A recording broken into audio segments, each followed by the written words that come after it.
In many ways, the Sunrisers Hyderabad were the team of 2024. I know it didn't quite work for them in the final, but given all that had come before, it was a startling and for their fans, a wonderful turnaround. From 16 to 20, they were a good side, they'd keep making the playoffs. They won in 16, they were a good side, and then suddenly it all changed. 21, they finished last. 22, they finished 8th. 23, they finished last.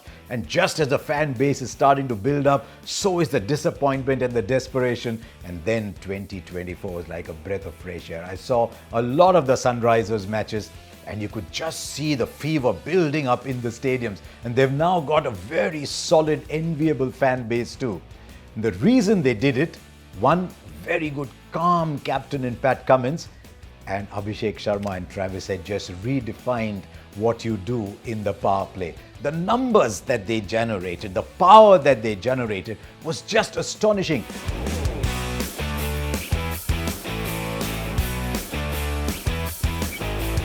In 13 games, they made 599, averaging 50, scoring at 13.21 per over. Just pause a while, think about that.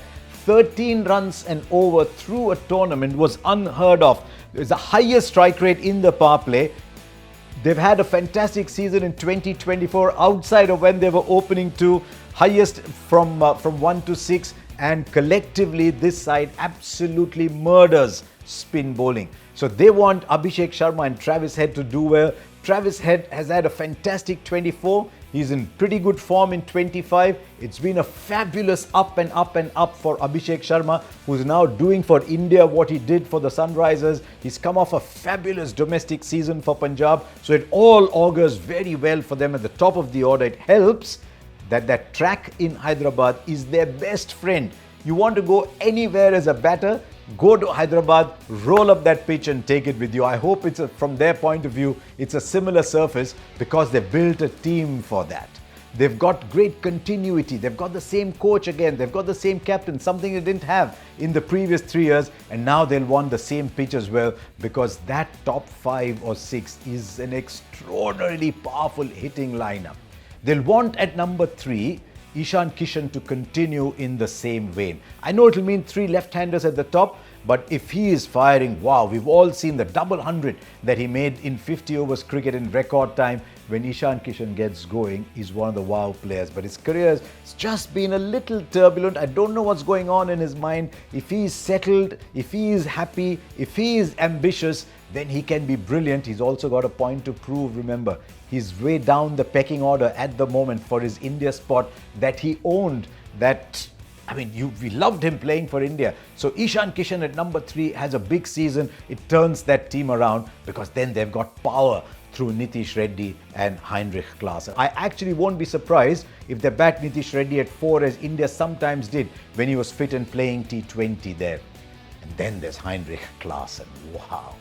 When Klaasen is going, there is no target that you cannot chase. There is no score that you cannot set. He's been a little iffy of late with his form, but just maybe he comes back to Hyderabad, someone from South Africa, coming to a faraway city and seeing his number on every shirt that's sold all along the footpaths and in the shops. It must give you a big high.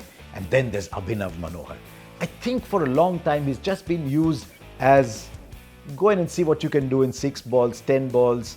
Sometimes comes off, sometimes doesn't. I think he'll get a good run here at number 6 on a surface that he likes. That is an absolutely fabulous top 6. But for them to win, they've made some really good buys. They've retained Cummins. They've got Mohammed, Shami. They spent a little bit of money on Harshal Patel. I hope that Harshal Patel is in good form. Those surfaces sometimes don't quite suit him, but he's a very canny bowler and he'll be aware that he's got to bowl 7 times at that stadium in Uppal. So he'll be ready for it. And I think because of that strong Indian core, Adam Zampa, one of the great modern wrist spinners in T20 cricket, can look forward to having a full season. He's just been too in and out. So many times I go to Australia, go around the world and they say, how come Adam Zampa doesn't find a space? I think Zampa's far more valuable. So they will play Zampa and that leaves room for one other bowler.